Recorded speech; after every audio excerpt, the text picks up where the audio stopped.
नमस्कार, आप देख रहे हैं टाइम्स ऑफ झारखंड। तो चलिए बड़ी खबरों की शुरुआत करते हैं। लेकिन खबरों में आगे बढ़ने से पहले अगर आपने अभी तक हमारे चैनल को सब्सक्राइब नहीं किए हैं तो सब्सक्राइब कर लें ताकि आपके आसपास की खबर आप तक पहुंच सके।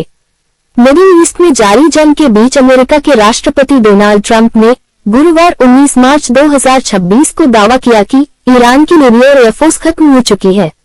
उन्होंने कहा कि अमेरिकी सैनिक कहीं भी तैनात नहीं होंगे। ट्रंप ने 2 दिन पहले ही कहा था कि वह ईरान की जमीन पर अमेरिकी सेना उतारने से नहीं डरते। जापान के पत्रकार ने ट्रंप से पूछा था सवाल कि ईरान पर हमले से पहले अमेरिका ने अपने मित्र देशों को भरोसे में क्यों नहीं लिया। ट्रंप ने जापान की पीएम की मौजूदगी में हाजिर जवाब देते हुए कहा, क्या दूसरे विश्वयुद्ध में जापान ने अमेरिका के पर्ल हार्बर पर हमले से पहले किसी को बताया था कि वे अटैक करने जा रहे हैं। ट्रंप ने दोहराया कि ईरान दुनिया के लिए एक गंभीर खतरा है और इस बात से हर देश उनसे सहमत है।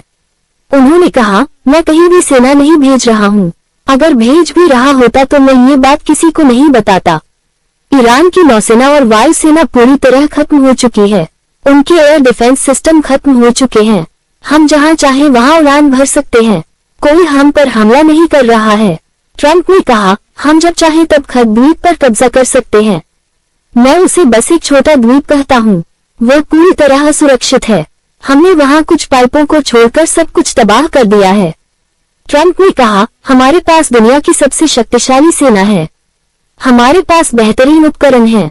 हम सबसे बेहतरीन हथियार बनाते हैं। पिछली रात एक खास जगह पर 114 रॉकेट दागे गए। उन सभी को हमारे उपकरणों ने मार गिराया। नेतन्याहू को लेकर देखिए क्या बोले ट्रंप। जब अमेरिकी राष्ट्रपति डोनाल्ड ट्रंप से पूछा गया कि क्या उन्होंने इजरायली प्रधानमंत्री नेतन्याहू से तेल और गैस क्षेत्रों पर हमले के बारे में बातचीत की थी, इस पर ट्रंप ने कहा, हाँ, नेतन्याहू से मेरी बात हुई थी। मैंने उनसे कहा था कि ऐसी जगहों को निशाना मत बनाए। देखिए यूरोपीय देशों पर क्यों भड़के ट्रंप का कहना है कि नाटो के उलट जापान ईरान जंग में सक्रिय भूमिका निभा रहा है। उन्होंने कहा कि ईरान में अमेरिकी सैन्य कार्रवाई को लेकर जापान से मिले समर्थन से मैं खुश हूं। ट्रंप ने इसकी तुलना यूरोपीय सहयोगियों से की जिन्होंने इस जंग में खुलकर यूएस का साथ नहीं दिया है।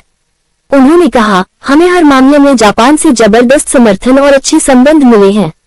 स्ट्रेट ऑफ हॉर्मुज की सुरक्षा में यूरोपीय देश हमारी मदद नहीं करना चाहते हैं, जबकि उन्हें इसकी ज्यादा जरूरत है। हालांकि अब उनका रुख नरम पड़ा है क्योंकि वे मेरा सख्त रवैया देख रहे हैं।